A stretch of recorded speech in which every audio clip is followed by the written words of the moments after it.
20채가량 투자해보고 얻은 팁을 전수를 좀 해드릴게요. 안녕하세요. 똘코연지입니다. 반갑습니다. 오늘은 제가 정말 많이 했던 투자 방법인데요. 다른 분들은 조금 꺼려 하시는 그런 투자 팁에 대해서 전수를 좀 해드릴까 해요. 저는 초보 때 이 방법을 활용해서 수익률을 좀 극대화하는 전략을 썼거든요. 초보 때는 사실 대출을 0혼까지 끌어당긴다 그러죠. 그 0끌 해가지고 대출을 받기 좀 두렵잖아요. 그리고 최근같이 금리 인상이 급격하게 이루어지는 시기는 더더욱 대출에 대한 두려움이 생길 수밖에 없거든요. 이 투자법 같은 경우는 대출을 쓸 필요가 없기 때문에 굉장히 메리트가 있어요. 그리고 재개발이라든지 재건축처럼 수익률을 극대화할 수 있는 종목이 있긴 하지만 좋은 것들은 투자금이 많이 들어가고 또 분석하기까지는 어느 정도 본인의 역량이 쌓여야 되는 부분이 있기 때문에 좀 어려운 느낌이 있어요. 오늘 저는 초보도 충분히 하실 수 있는 저층 투자법에 대해서 이야기를 좀 해드릴까 해요. 가격 비교만 잘 하실 수 있으면 돼요. 저는 저층 투자만 한 20채 가량 해봤거든요. 매도에도 큰 문제가 없었기 때문에 이렇게 오픈하는 거예요. 저층 하면 으잉 하라고 생각하실 수 있는데요. 저층도 결국은 그 아파트 단지 내에 있는 거거든요. 그냥 층이 좀 낮을 뿐이죠. 중층 가격만 올라가고 1층 가격은 안 올라가는 현상은 없거든요. 1층에 큰 하자가 발생했지 않은 이상. 그렇기 때문에 어떤 책에는 뭐 2층은 사지 마세요 라는 이야기가 있지만 그 이야기는 제 생각에는 저층이 더 메리트가 있으면 굳이 2층 보지 말라는 이야기지 1층, 2층이 굉장히 저렴한 상태라면은 배제할 필요가 없다고 생각을 해요. 그래서 너무 편파적으로 생각하시지 마시고 그냥 같은 단지 안에 있는 건데 굉장히 저렴한 매물이구나 라는 시각으로 저층을 봐주셨으면 좋겠어요. 저는 1층, 2층, 3층 골고루 다 매입을 해보고 매도도 수월하게 한 편이거든요. 저층 누가 사라? 누가 매입해? 라고 생각하실 수 있겠지만 거주하는 사람들도 있고 매매하는 사람들도 있거든요. 뛰는 아이들이 있는 집 또는 이제 연세가 많으셔가지고 거동이 불편하신 분이 계시는 가구들은 이런 저층을 선호를 해요. 어디까지가 저층일까요? 제가 생각했을 때는 3층 이하예요. 1층, 2층, 3층. 4층이랑 5층을 왜 배제를 하냐면은 4층 같은 경우에는 아예 1층, 2층보다는 좀 더 매도자가 가격을 받고 싶어 해요. 아예 저층은 아니라는 판단이 드는 거죠. 근데 매수자 입장에서는 사실 4층도 좀 애매한 층이란 말이에요. 그래서 싸게 사고 싶어요. 그래서 매도자가 바라보는 가격과 매수자가 바라보는 가격이 언매치가 일어나는 경우가 굉장히 많거든요. 저는 현장에서 그런 걸 많이 느껴가지고 4층, 5층은 정말 그냥 매도자가 사정이 있어가지고 급하게 나온 매물이 아니면은 저층이라고 생각하지 않아요. 저층 살 때 기준이 있어요? 라고 물어보시는데 네, 있어요. 저층에서 일단 가격 순서부터 좀 기억을 해보시는 게 좋은데요.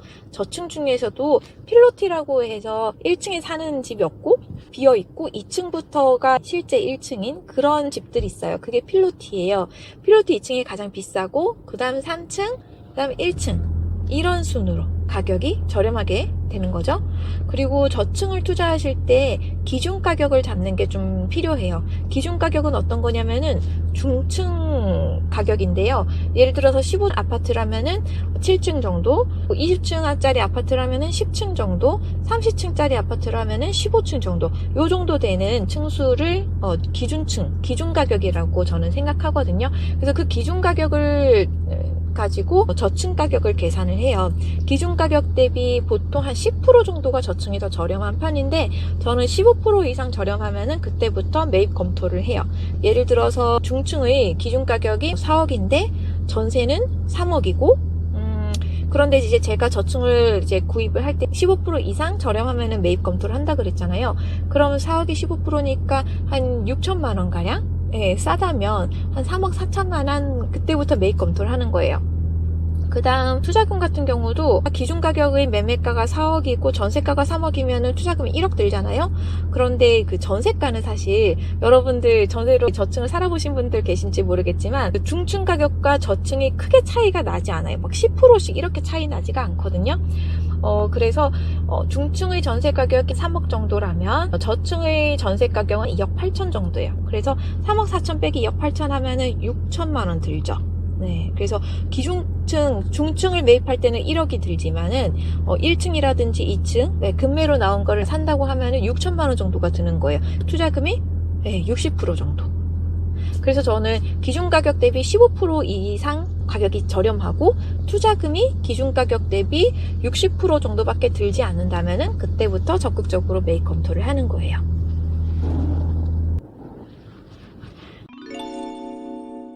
가격 말고 또 다른 기준이 있는지 물어보실 수 있는데요. 저는 가격 말고 따지는 기준은 학군이에요. 네, 학군이 좋을수록 아무래도 유리한 편이고요. 특히 초등학교 학군이 좋은 곳일수록 좋아요. 중학교, 고등학교 학군만 좋은 곳 있잖아요. 초등학교는 저기 멀리 있고 그런 곳들은 저층 투자를 할 때 별로 선호하지 않는데, 왜냐면 중고등학생이 많은 지역은 아이들이 이미 뛰어다니는 나이를 지났어요. 그렇기 때문에 1층에 매일 필요가 없어서 저층이라고 해서 특별히 매도가 좀 수월하다든지 이렇지 않아요. 그래서 저는 되도록이면은 초등학교가 가까이 있으면서 초등학교 학군이 좋은 곳 위주로 저층 투자를 하는 편이에요. 가격만 맞고 뭐 학군 좋고 이러면 사면 되나요? 라고 물어보실 수 있는데요. 이런 저층은 안 사셨으면 좋겠어요. 네, 제가 저층 중에서도 이런 물건들은 비선호하는 편이에요. 예를 들어서 지면이랑 1층이 너무 붙어 있는 곳들은 땅에서 올라온 습기가 있어가지고요. 여름에도 난방을 떼야 될 수도 있어요. 그래서 바닥이랑 너무 붙어 있는 저층은 별로 선호하지 않고요. 또 조망이 너무 가려져 있는 1층도 별로 선호하지 않아요. 물론 사생활 보호를 위해서 일부러 나무가 빽빽하다든지 조망이 가려져 있는 1층을 선호하시는 분들도 계시지만, 저는 사람이 거주하는 곳이다 보니까 어느 정도 햇볕은 들어야 된다 생각하거든요. 그리고 사생활 보호는 사실 블라인드를 내린다든지 다른 보조 장치를 통해 가지고 충분히 보완이 가능하기 때문에, 그리고 저층 투자를 할 때 저는 반드시 실제로 매물을 눈으로 보는 편이에요. 불을 끄고도 하긴 하고요. 곰팡이가 없는지 또는 습기는 어떤지 이런 것들을 반드시 확인을 하고 있어요.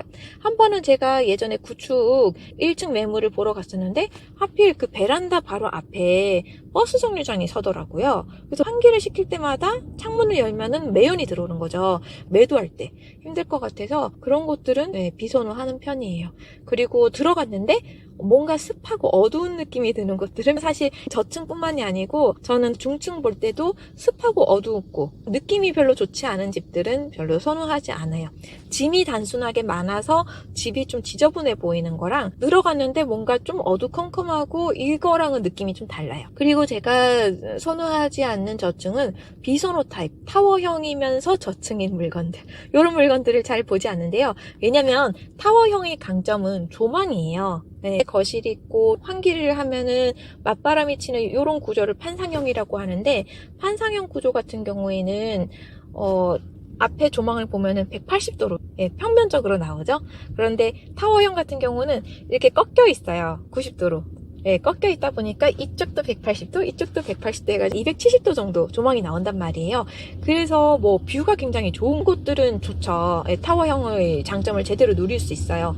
그런데 저층이면서 코너 타워형이면은 저층은 어차피 조망을 포기해야 되거든요. 그렇기 때문에 저층으로 가면 이 강점을 못 살려요. 그 타워형 자체가 좀 비선호 타입에다가 저층도 비선호란 말이에요. 비선호가 같이 만나는 매물은 안 하셨으면 좋겠어요.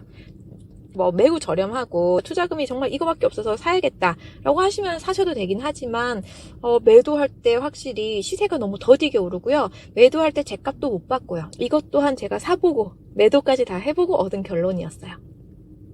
매도하면 수익률은 어때요? 라고 물어보시는 분들 계시는데요. 매도 수익률은 제가 아까 말씀드렸던 중층의 수익률이 한 100% 정도라면 저층 같은 경우는 기본적으로 200%, 300% 정도 나오는 편이었어요. 수익률이 별로 안 나왔다 싶은 것들이 200% 정도 수익률이 나왔었어요. 싸게 샀고 투자금도 적게 들었기 때문에 당연히 수익률이 좋아질 수밖에 없어요. 매도할 때는 수월한 편인가요? 라고 물어보실 수 있는데요. 매도할 때 조금 힘들어요. 조금 힘들기 때문에 팁이 있어요. 이런 단점을 보완하려면은 누군가 사러 왔을 때 그냥 욕심 없이 이 물건을 넘겨주고 와야 되거든요. 뒷사람이 봤을 때도 이 물건이 충분히 메리트가 있고 시세가 오를 것 같아야지 사간단 말이에요. 그렇기 때문에 이런 저층 매물을 가지고 욕심을 부리시면요, 끝까지 못 팔 수도 있어요.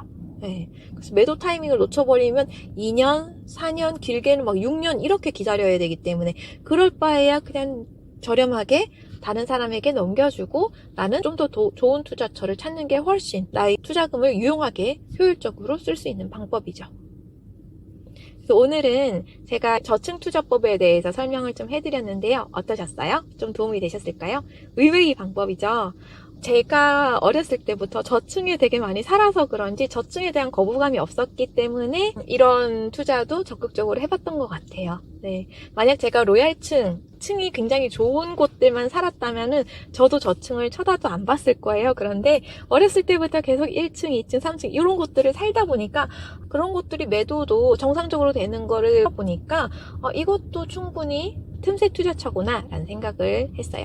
오늘 관심 가지고 계시던 단지가 있으시면은 그 단지의 저층 매물도 한번 검토를 해보시는 건 어떠실까 라는 생각이 듭니다. 다음에 또 좋은 정보, 도움이 되는 지식으로 찾아올게요. 안녕히 계세요. 다음에 또 뵙겠습니다.